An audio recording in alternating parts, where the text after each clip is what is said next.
BSc second year maths class में आपका स्वागत है।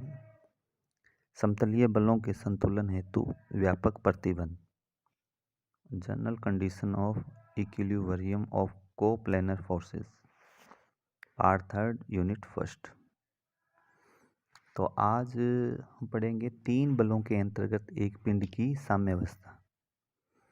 If three forces acting in one plane upon a rigid body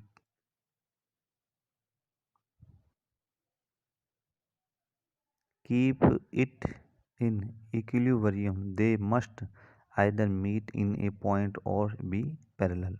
यदि किसी पिंड पर क्रियाशील तीन समतलीय बल उसे साम्य अवस्था में रखते हो तो वे बल एक बिंदु पर मिलेंगे या समांतर होंगे।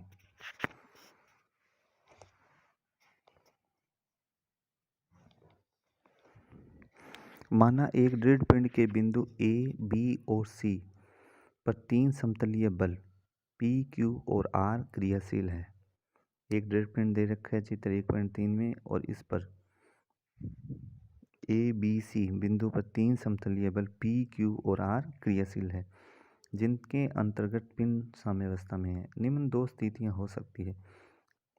स्थिति फर्स्ट, जब P और Q की क्रियाशील रेखाएं समांतर नहीं हो। जब P और Q की क्रियाशील रेखाएं समांतर नहीं हैं तो वे एक बिंदु O पर मिलेंगी।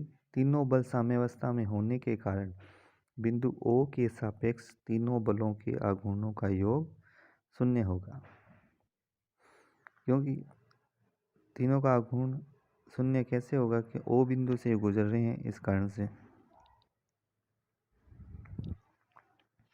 अतः O के सापेक्ष P का आघूर्ण प्लस Q का आघूर्ण प्लस R का आघूर्ण बराबर 0, इक्वेशन फर्स्ट। परंतु P और Q की क्रियाशील रेखाएं बिंदु O से गुजरती है, अतः उनका आघूर्ण शून्य होगा। परिणामतः 1 से 0 प्लस 0 प्लस R का आघूर्ण 0। अर्थात बिंदु O के सापेक्ष R का आघूर्ण शून्य है, परंतु R नॉट इक्वल टू 0, इसलिए R की क्रियाशील रेखा बिंदु O से गुजरेगी। अतः तीनों बल P, Q, R एक ही बिंदु से गुजरेंगे। अब स्थिति सेकंड, जब P और R की क्रियाशील रेखाएं समांतर हो। क्योंकि P और Q समांतर बल है, अतः उनका परिणामी भी उनके समांतर होगा, परंतु P, Q और R साम्य अवस्था में है, अतः P और Q का परिणामी R से संतुलित होगा। तो परिणामतः R P और Q के परिणामी के बराबर तथा विपरीत दिशा में होगा। इस प्रकार R की क्रियाशील रेखा भी P और Q की क्रियाशील रेखाओं के समांतर होगी। अतः कोई पिंड तीन समतलीय बलों के अंतर्गत साम्य अवस्था में हो तो वे बल या तो संगामी होते हैं या फिर समांतर होते हैं। Lami's theorem statement, if three forces acting at a point B in equilibrium, then each force is proportional to the sine of the angle between the other two। किसी बिंदु पर क्रियारत तीन बल यदि साम्य अवस्था में हो तो प्रत्येक बल शेष दो बलों के मध्य कोण के साइन के समानुपातिक होता है। किसी बिंदु पर क्रियारत तीन बल यदि साम्य अवस्था में हो तो प्रत्येक बल शेष दो बलों के मध्य कोण की ज्या के समानुपातिक होता है। अब चित्रानुसार माना बिंदु O से OX, OY तथा OZ के अनुदिश तीन दिए बल P, Q, R क्रमशः क्रियाशील है। माना कोण YOZ इक्वल टू अल्फा, कोण ZOX इक्वल टू बीटा तथा कोण XOY इक्वल टू गामा। चूंकि बल साम्यावस्था में है, अतः बल के त्रिभुज नियम के विलोम से उनके परिणाम तथा दिशाएं त्रिभुज की भुजाओं से क्रमवार निरूपित की जा सकती है।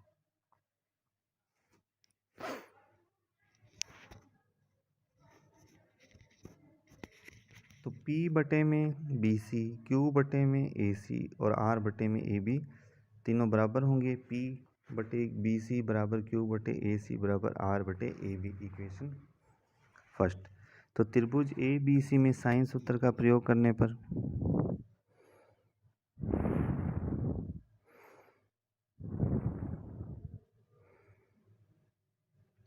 पी बटे में बी सी बराबर क्यू बटे में ए सी बराबर आर बटे में ए बी।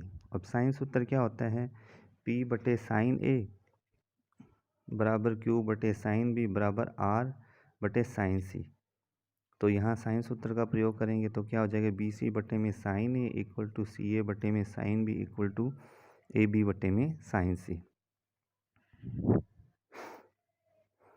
यहाँ बी सी बटे में साइन 180 डिग्री माइनस एल्फा, जो कोण ए है, अब पूरा क्या होगा 180 है, उसमें से को अंदर वाला कोण निकालेंगे तो क्या हो जाएगा 180 डिग्री माइनस एल्फा बराबर सी ए बटे में साइन 180 डिग्री माइनस बीटा बराबर ए बी बटे में साइन 180 डिग्री माइनस गामा। या बी सी बटे में साइन एल्फा बराबर सी ए बटे में साइन बीटा बराबर ए बी बटे में साइन गामा, इक्वेशन सेकंड।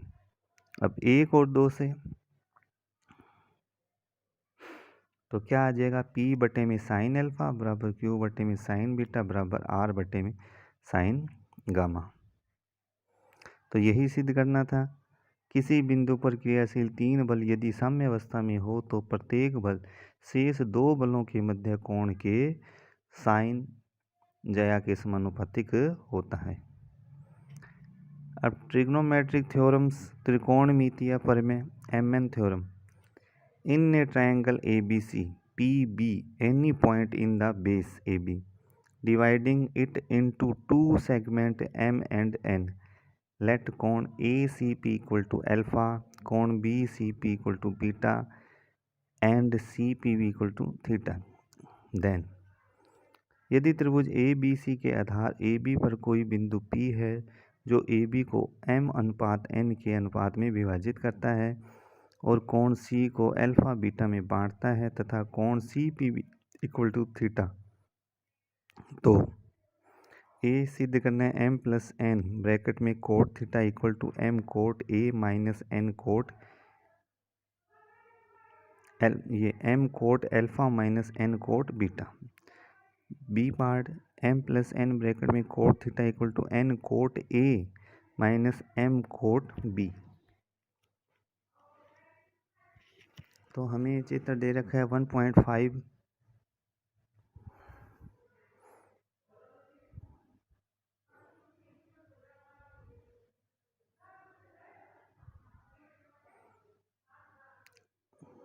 दो त्रिभुज है तो M बटे N बराबर AP बटे में PB।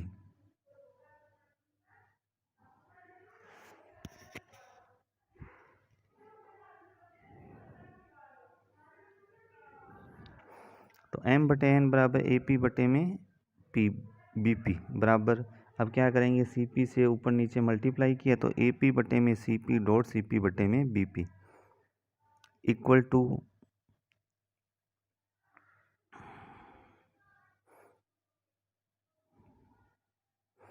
अब AP का मान फाइंड करेंगे इस ट्रायंगल से, तो हमारे पास क्या, यह त्रिभुज APC में, त्रिभुज APC में AP बटे में साइन अल्फा बराबर CP बटे में sine theta minus alpha, AP बटे में साइन अल्फा बराबर CP बटे में साइन थीटा माइनस अल्फा। इसी प्रकार से त्रिभुज BPC में CP बटे में sine pi minus theta minus alpha CP बटे में, तो सामने वाला कोण आ गया इक्वल टू BP बटे में sine beta.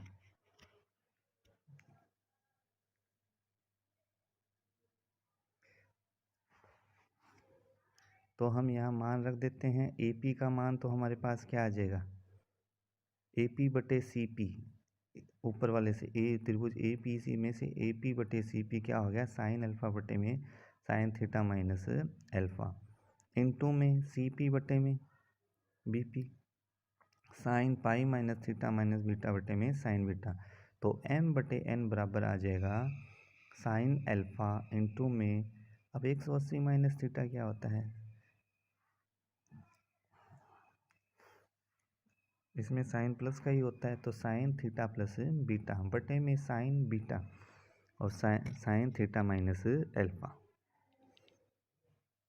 Equal to sine alpha, उसका formula sine theta cos beta plus cos theta sine beta. इसी प्रकार से साइन बीटा ब्रैकेट में sine theta cos alpha minus cos theta sine alpha, एवं अंश और हर में साइन अल्फा साइन बीटा और साइन थीटा का भाग देने पर m/n बराबर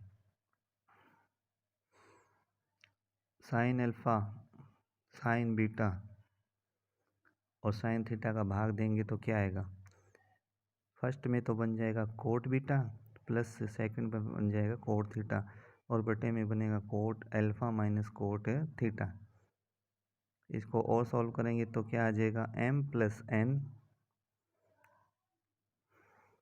क्योंकि तिरछा गुणा करेंगे तो m कोट अल्फा आ गया minus m cot theta equal to n cot beta plus n cot theta. तो कोट थीटा वाली वैल्यू एक साइड में और अल्फा और बीटा वाली वैल्यू एक साइड में, तो उसमें से कोट थीटा कॉमन आएगा तो अंदर क्या बचेगा m+n ब्रैकेट में इक्वल टू में क्या आ जाएगा m cot alpha minus n cot beta. यही सिद्ध करना था। B part,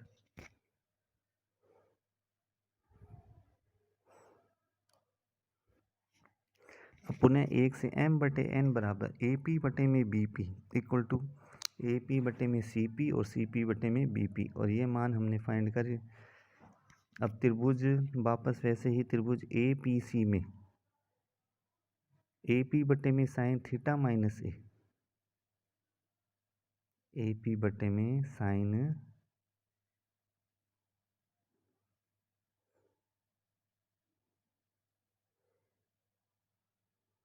theta minus equal to CP बटे में साइन A। तो ये तो A है, CP बटे में साइन A आ जाएगा और AP बटे में